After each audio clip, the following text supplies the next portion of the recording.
This is the Apple iPhone 16 Pro Max.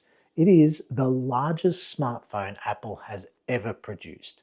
Along with being the biggest, it's also the fastest, and in my opinion, maybe it's just a little bit too much.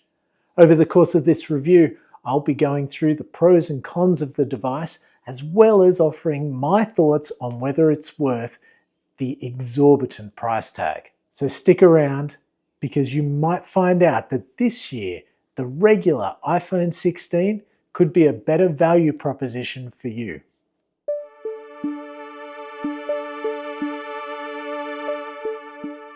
So first things first, and the first thing is this screen. Apple has increased the screen size 0.2 inches up to a whopping 6.9 inches, which is the biggest phone Apple has ever produced.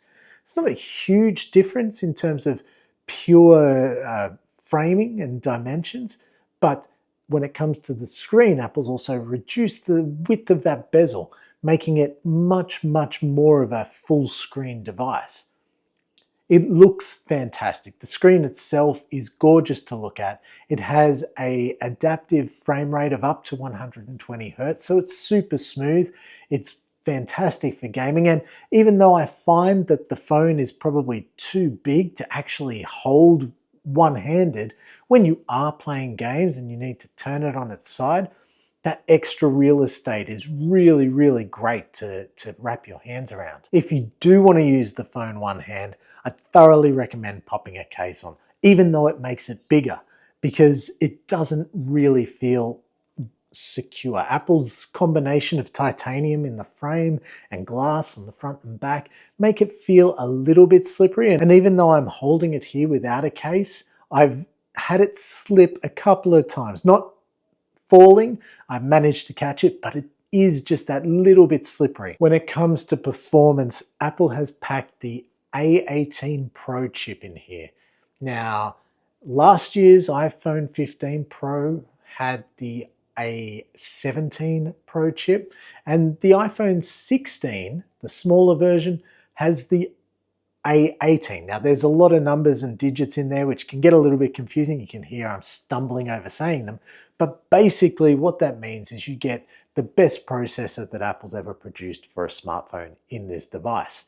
When you compare benchmark scores to last year's model, there's a big step up. When you compare the benchmarks to the A18 found in the iPhone 16, the differences aren't as pronounced. The A18's processor actually outperforms last year's A17 Pro. And so that really creates the question of who is this for? And why is there so much power in these two phones? The answer is Apple Intelligence, which hasn't launched at the time that I'm recording this review. So I can't actually test what these processors are actually made for. It's an interesting situation, and while some people are going to be upset at the fact that they can't use the full functionality that Apple promised at the launch, it doesn't really faze me, because I feel a lot of those functions that Apple Intelligence offers aren't things that I'm going to use anyway, having used features like Galaxy AI on Samsung's range of phones already. Using AI for anything creative feels counterintuitive to me. If you want to draw a nice picture, take the time to learn how to draw. Don't have software create a substandard version for you. So with Apple Intelligence not available yet, what does the processor actually offer? Well, surprisingly a lot. I have been playing a lot of Diablo Immortal on this, and I've been playing it with the settings cranked up to ultra, and even though that burns the battery just that little bit faster and makes the device a bit hotter to hold, the phone keeps up. It really does perform exceptionally well with lots of moving parts on the screen. And the touch controls are very responsive. Game mode on iOS 18 is a welcome addition and something that I kind of wanted for a long time. But the fact remains, there's not a huge amount of difference in the processing power between the A18 chip and the A18 Pro chip found in the Pro Max. So where does the difference in price come between the iPhone 16 and the iPhone 16 Pro? The answer is the cameras, and the cameras have always been one of the key differentiators between the two families. This year, again, I feel like the benefits may not be there with the Pro, or the Pro Max as it turns out. Sure, you've got the 3 camera array, you've got the standard 48 megapixel fusion camera, you've got the telephoto lens, and you've got the ultra wide lens as compared to just the standard fusion camera and the ultra wide on the iPhone 16.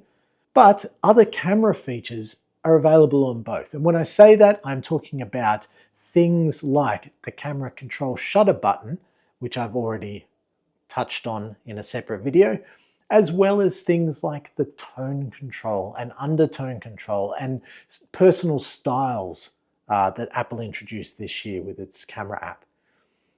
Both the iPhone 16 and the 16 Pro Max offer the same level here. You don't get the 120 frames per second 4K video shooting on the standard iPhone 16, and that's a really nice addition for the Pro models, but it's not something that everybody's going to use.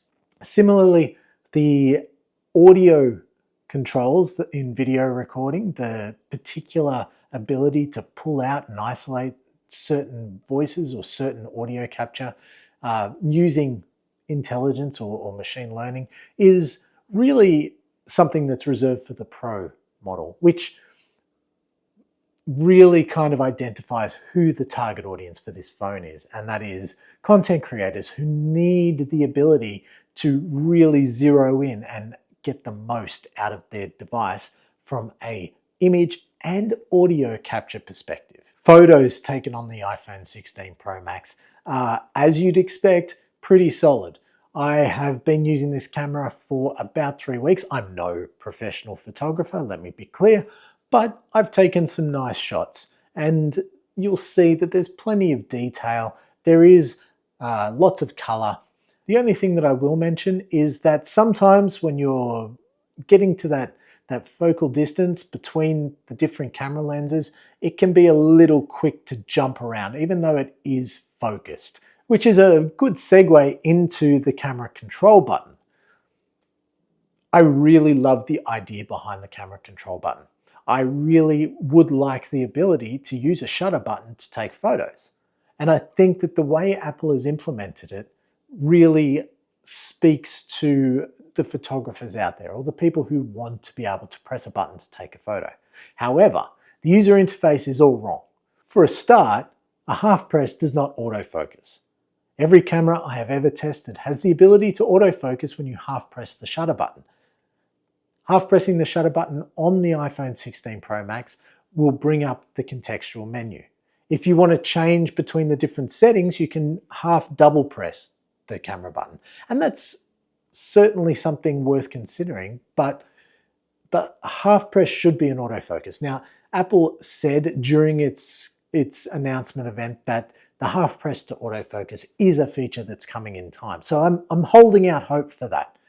The other issue that I have is that when you scroll through the different options that come up through the contextual menu, they tend to go the opposite way to the way I want them to go. Now, maybe that's just me. That could just be a me thing, but it seems counterintuitive to make them go one way rather than the other. You also don't get the ability to cycle through the different shooting modes. So if you want to change between portrait and standard photography, or if you wanted to shoot in spatial versus regular video, you can't control that using the camera shutter button, which seems like a bit of a missed trick. When it comes to the lenses themselves, Apple has improved the ultra-wide lens on the iPhone 16 Pro series, including the Pro Max, so that it can now take really solid macro photos. And it's not revolutionary, but it's something that I really appreciate being able to do with the phone. When it comes to battery life, you'll get between 1 to 2 days. It's pretty standard these days for phones to offer between 1 to 2 days of battery life. So there's no real surprises there, even though Apple doesn't proclaim its battery capacity across its models. You can search for a teardown and find out what that is. The reality is you'll get through a day. The more intense the tasks you do with your phone, the less time you're going to have with the battery. It's going to drain faster. What is worth noting is that Apple has added Qi 2 support to the iPhone 16 range this year, as well as faster MagSafe charging. Now, I wasn't able to test the faster MagSafe charging, but I can say that I've never had a problem with the charging through either Qi 2 or MagSafe devices. So let's quickly touch on Apple Intelligence. It's not something that I've factored into this review, other than mentioning that the processing power seems like overkill without that feature around. And that's for a specific reason. I haven't tested it out. You can download the iOS 18 beta to have early access to it. That's not something I've done for this review because it's not the experience most people will get should they buy the phone. Apple has said that Apple Intelligence is launching in Australia in December, and when that time comes around, I'll take a bit of time to look at what it offers and how it performs, particularly on both the iPhone 16 and the iPhone 16 Pro Max here. But for this review, I've largely let it be and reviewed the phone based on the quality of the device that I've had in front of me. So, should you buy the iPhone 16 Pro Max? Look, this is a fantastic phone. It is as good a phone that Apple has ever produced. It has power, it has speed, it has a gorgeous display, it has fantastic cameras, it has great software. It doesn't have AI yet, but give it time.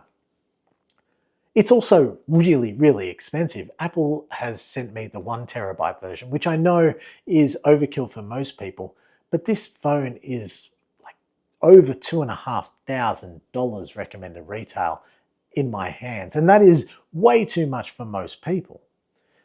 Given that we are in a cost of living crisis by and large, if you need to buy a new phone and you are weighing up your options between the different iPhone models, for me, the standard iPhone 16 offers a much better value proposition this year.